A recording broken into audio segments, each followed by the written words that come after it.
Amit mi most egészségügynek hívunk, az Isten igazából betegségügy. Jó csomó dolog van az egészségügyben, amiről most beszélni lehet. Az egészségügyi alapellátásra 2010-hez képest 40%-kal több pénzt biztosítunk. Hogy nem a forrás kevés, hanem rosszul van felhasználva. Még több egészséget. Azt. Sőt, mit szólnátok még egy programhoz is?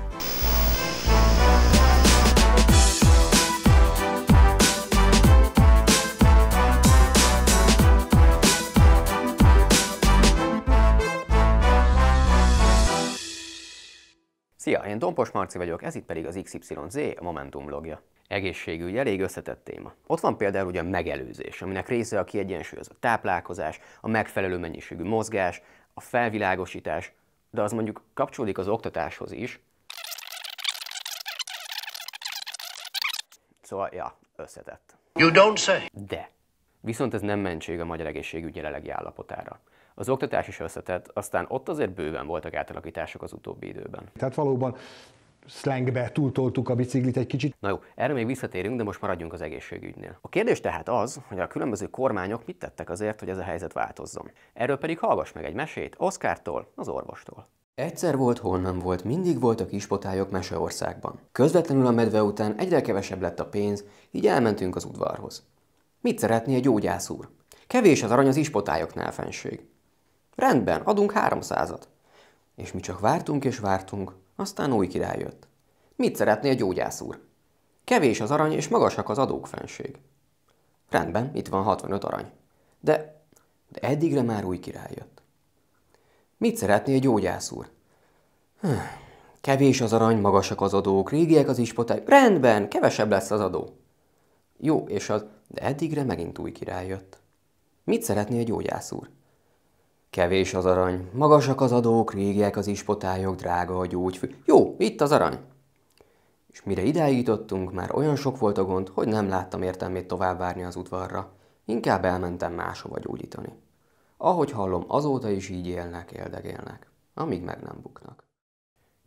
És hogy ez itthon mennyire nem mese, azt szerintem te is jól tudod.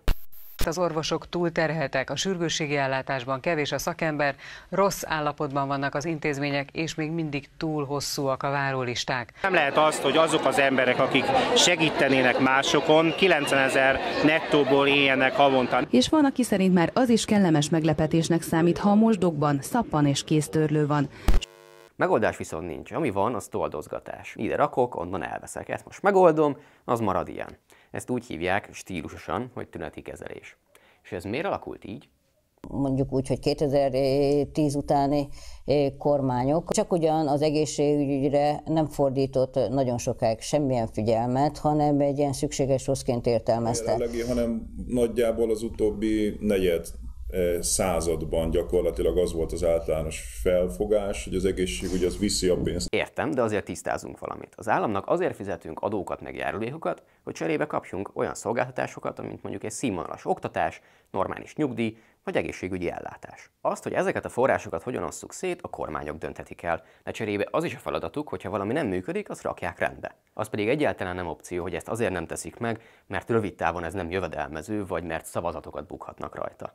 Ne legyen naív, uram, ne legyen naív. Lehet, hogy naív vagyok, sőt azt is elfogadom, hogy a hazai politika alapállása az, hogy a pillanat megragadása a lényeg, és heteknél, hónapoknál tovább nem gondolkodunk. De ha ezt az alapállást az egész ország elfogadja, akkor ez lesz.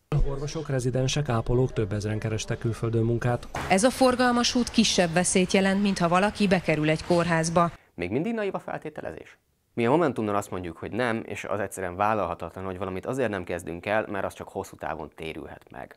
Sőt, azt sem tartjuk normálisnak, hogy a magyar egészségügy évtizedek óta ott tart, ahol. Ezért raktuk össze 5 pontos egészségügyi víziónkat. Először is 350 milliárddal többet, és sokkal hatékonyabban kell költenünk az egészségügyre. Másodszor az egészségügyi dolgozók emberi, szakmai és anyagi megbecsülését is helyre kell állítanunk. Harmadrészt digitálisan fejlesztenénk az adminisztrációs rendszert, ezzel felgyorsítva munkát mind a dolgozóknak, mind a betegeknek. Negyedrészt erősítenünk kell az alapellátást is. Ebben szerepet kell, hogy kapjon egy sokkal hatékonyabb és jobban működő iskolaorvosi, illetve védőnői hálózat, illetve egy olyan komplex csomag, amiben van drogprevenció, családtervezés és még egy rakás egyéb fontos szolgáltatás. Végül pedig a helyi ötletek becsatornázására fektetnénk nagyobb hangsúlyt, mert hiszünk abban, van, hogy az adott közösség tudja legjobban, hogy mire van szüksége. Mi ezek mentén indulnánk el, a részletesebb kifejtés pedig megtalálod honlapunkon, a momentummozgalom.hu-n. A végére pedig tőled kérdeznék egyet. Te mivel kezdenéd az egészségügy rendbe rakását? Ha van bármilyen válaszod, hagyj egy kommentet lent, ha pedig tetszett ez az epizód, iratkozz fel a csatornánkra. Találkozunk a jövő héten. Szia!